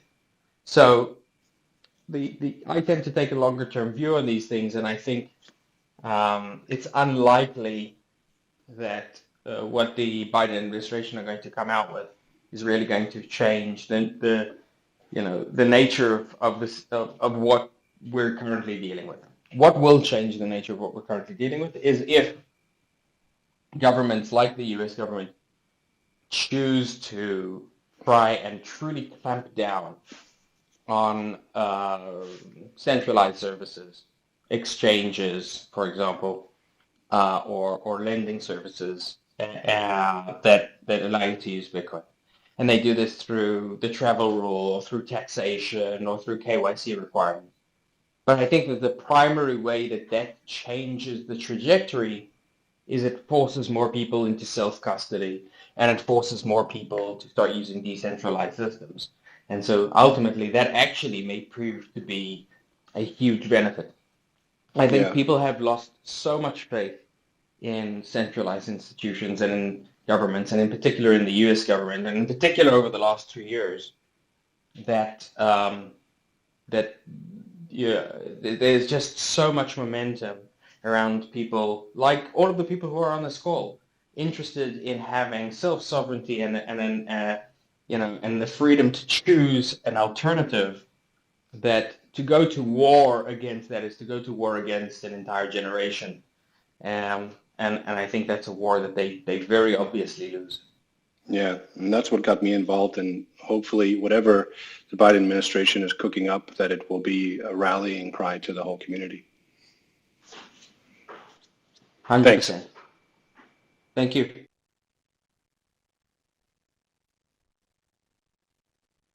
Anyone else like to ask a question before we wrap this up? I don't see anyone on my side looking for questions. Yago, can you see anyone? I see quite a few. I have 14 different requests actually. I don't see any. Hey, hi guys, if I may. Hi, I'm from Sure. I'm from India. I work for a company called WazirX, which is one of the largest crypto exchanges here. What I wanted to ask is, with respect to what you guys were just discussing. Sorry, I joined really late. Now, just an open question. I want to understand if you see this, that whatever we were hearing today in terms of the Biden administration coming out with new rules and regulations related to crypto.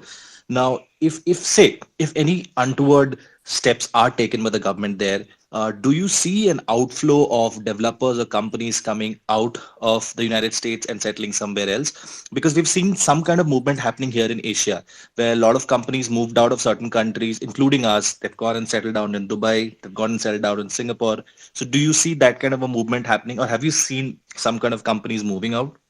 I think the answer is definitely yes. I know a lot of people who have left the US. I started a Bitcoin company in 2013 in San Francisco, and I left the US in 2014 because of regulatory reasons and regulatory uncertainty. And a lot of people have left the state of New York and gone to other places because of the New York BIT law. So I think it's unquestionable that if the United States becomes extremely hostile to innovation in the Bitcoin space and in the crypto space more generally, a huge number of people will react in one of two ways. They'll become anonymous, or they'll move out, or both. Thanks, Yago. Hello, can you hear me? Yeah, we can. Go ahead, Izzy. Okay, awesome. Thank you so much. Yeah, my question is really around what kind of impact can we expect like cryptocurrency to have on assets like music, entertainment? A lot of people are very excited about, for example, being able to set your own prices as opposed to having to compromise for a very poor ticket price or stream percentage. So really curious about that and kind of the role of verifiable data in, like how's it going to impact the value of music and how it's consumed? I wish I had a good answer for that, but I don't. I think there's a lot of opportunities for people to make money, productize things in ways which were very difficult in the past. already today, most musicians don't make most of their money from sale of their music. They make most of their money from shows or from selling merchandise. One of the weird things that has happened is today, 70% of the music that is being consumed, for example, on Spotify, is old music, right? Music 2 years or older. This has never existed before, right? It's always been the case that most commercial sale of music has been new music. And so something's shifted in the way that music is both being created and consumed. I don't know that blockchain will directly impact the music industry in that way. I'm sure it will indirectly, but it wouldn't surprise me to start seeing fan clubs being organized as DAOs. It wouldn't surprise me to see more records being sold or sort of types of digital merch in the form of NFTs being sold. And I think that there is, something about fandom which is both community driven and also sort of drives people to want to hold, fan type merchandise, which is going to be very, very well suited to the digital world. And I also suspect that with VR and things like that, we're going to start seeing more virtual sort of shows and musicians making their money that way, virtual DJs, etc. And I think there's good things and bad things about that. I think, it's unfortunate that so much of our lives in some ways are being disintermediated from the physical world and from other people through virtual environments. And so I think that is something that might not be, that Bitcoin to an extent, but more sort of like blockchain and sort of conversations about Web3 may be accelerating in a way which isn't great for human happiness. But I do think that is something that we're likely to see. Thank you. Yeah, I also think about the regulatory bodies that help musicians in the Western world are a lot more of a backbone than what you find in other places. Let's say like in the Middle East, there's some regulation and some copyright bodies for sure, but in terms of it being something that's like connected, for example, with I'm just trying to imagine like Hyperbitcoinization happening in that realm. But very interesting thoughts. Thank you so much for entertaining the question. Sure thing. Malvo, should we try a couple more? Yeah, Eric, you're on. Go ahead with your question. Yeah, I don't want to. It seems like the conversation is decently this direction, but I'm an artist, both musician and visual artist, and this NFT thing is so present now that it's really eating at me in a big way concerning Bitcoin, because I was kind of raised by the maxis. I won't call myself one, but I see Ethereum all over the place in there, and it's just knocking on my door. I need money, and it's just sitting there with these NFTs. It's not that it's not a lot of work to really get in there and do that, but then the money-making opportunity is like sitting there. Anyway, I'm stopped cold by this so much Ethereum in it, which I don't know if it matters for them, but I just have this not an ability to really do it unless I feel like I know it so deeply. I've been with Bitcoin about 2 years, so I'm relatively comfortable with it. I don't know what my question should be. Like, will NFTs be made with Bitcoin? Those other people you mentioned that might be doing it, I'm suspicious of them. I forget. Well, I'll just jump in there, Yago, a sec. Like, Eric, if you listen to, there's a good podcast by their DG on Closing the Loop with John Vallis talking exactly about this being built on Bitcoin. It's called The Future of Value podcast. So go listen to that, and that's over at ct.io, and that's talking about... I know the name John Vallis because I Yeah. made a note that says John Vallis, and I never knew why. So there's something important about Yeah. that note. So now I know what it was. Check out that podcast. It's really good. It's about the title is The Future of Value, and how artists like yourself can earn money by like streaming money using, you know, Bitcoin and Lightning, Yeah, but that's also exactly what I in the want. metaverse and Web3 using platforms like Sovryn in the future, where you can, you know, have a concert or sell tickets for a concert and live stream. So like his analogy is like going back to busking on the streets. When people stop by, you'll stop playing, and then when they pay you money, you'll start playing again. So it's a very fascinating podcast, and it's definitely going to be built on Bitcoin. That sounds fascinating. Yeah, I'll check that out. Yeah, and I'll just add to that, Derek. Keep your eyes posted on Sovryn, because we already have NFTs, but an NFT market is coming to Sovryn probably quite soon. In fact, there was a conversation today. I saw when Sovryn just came out, whenever that was, and I thought I must also like check up on that company, because it looked like you were doing it the right way. At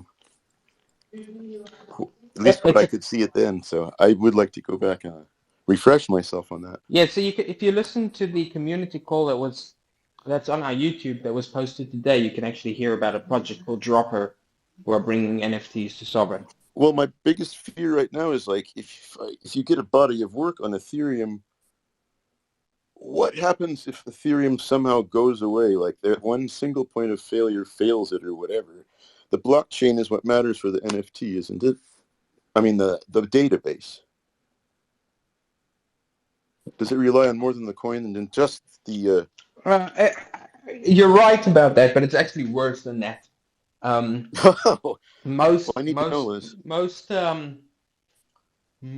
NFTs on Ethereum rely on a centralized provider called OpenSea, and if OpenSea goes away, then most people will have a hash which isn't really tied to. I mean, they'll like have this NFT token which isn't tied to anything. People won't know what it's connected to. So, well, it's really been hard to chase down where the legal responsibilities go. And I think someone said, "Oh, you don't have to worry about that. OpenSea will take care of that." And I thought, yeah, but like that's all my stuff someone else is dealing with legally, isn't it? I actually don't know if you even need to be worried about the legal aspects of NFTs if you're selling them, because I don't think there are any legal rights that go around with it. Okay. Yeah. Well, that sounds even scarier. Yeah, it's really hard to get in and get into the details of this stuff, and nobody seems. There's some people over, like on this, well, in this space, but in the NFT area, that really seem to know this, and then tons of people are just clueless about it. So I'm concerned a bit about just even stepping straight into it.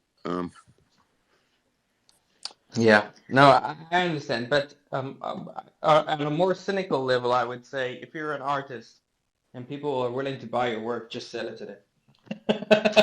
Okay. Yeah, that you have that little chance to make a sale. Yeah, exactly. All right, Eric, thank you. Yeah, thanks. Oliver, thank you too. Let's take 2 or 3 more questions and then call it a wrap. Yeah, great. I can't see anyone on my side. Can you see any requests for? Yes, I've one URL. I'm trying to approve some people right now. I just approved one URL Batman. If you can hear us, Sam. Yeah, floor is yours, Sam. Go ahead. I want to go back to Bitcoin and the thing you were talking before about this world where Bitcoin will be the monetary base for governments and all the world. How do you imagine that world? How do you imagine? I'm talking about, I don't know, 30, 40 years ahead. How do property will be handled? Who will enforce the property? What about taxes? What will happen when things like a pandemic? Who will take charge about those things? if there is Yeah. some kind of government or So that's a very, very big question. I don't think I can adequately, describe all of the different ways it could exist. But let me just take one stab at it. it's science And fiction. yeah, one little piece of science fiction that I'll suggest, which is this. I think we're moving away from a world in which geography and borders are Yes. of primary importance. We're moving into a digital world, and a world in which, because people are digital, they can move around much more. And also, it doesn't even matter if they do move around. They basically can socialize with anyone, they can work with anyone, etc.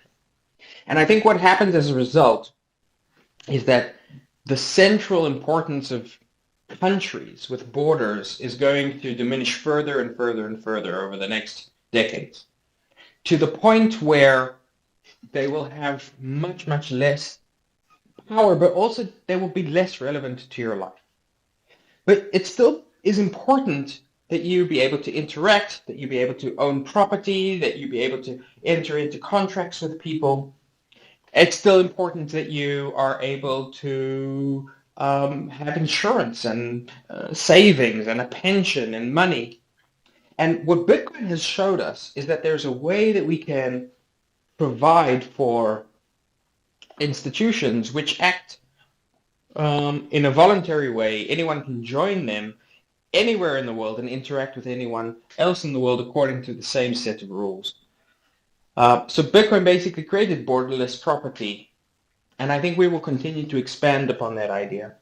And I think instead of governments based in borders, what we will have are service providers, maybe corporations, maybe DAOs, probably a mix of them, where you'll choose to join these groups. You'll join a group like Sovryn, and a group like Sovryn will be a community of people who are interested in the same kind of things that you're interested in. They're interested, maybe it's a group that has certain religious affiliations, or maybe a very woke group, or in the case of Sovryn, a group that is centered around helping people become self-sovereign and free. And this community will build more and more tools, right? Sovryn will build more and more tools for you to be more free, right? It will build saving systems and pension systems and mortgage systems. It will build educational systems. It will build a set of shared culture. It will create literature. And so I think what will happen is that people will start to choose the nation that they belong to in the same way that they choose which car they're going to buy, or which insurance company, or if they're going to choose Disney Plus or Netflix. I think basically we're going to see a world which looks a lot more like a free marketplace and much less like a set of geographic monopolies. Cool. Yeah. I was thinking the other day, and I came to a similar conclusion about borders. Borders is what is enforcing a lot of people that can choose a better way to, because even if you have the money, even if you have Bitcoin, I can buy something from another country or from far away. If you can move, if you can trespass your border, you have so much limits that your government can impose. So I'm thinking that the next probably big revolution will be this world where borders will be more diffuse. I don't know, but yes. I think that's probably true. Yeah, and I think that's what we're trying to build, right? I mean, Sovryn's mission is more than just DeFi. Sovryn's ultimate mission is creating an operating system for human freedom, and it's sort of like becoming the first Bitcoin nation, if you will. So I think we in these meetings, even in these spaces, these are the early stories of how a group of people came together with a shared set of ideals and beliefs and became a decentralized nation. Cool. Thank you, guys. Yeah.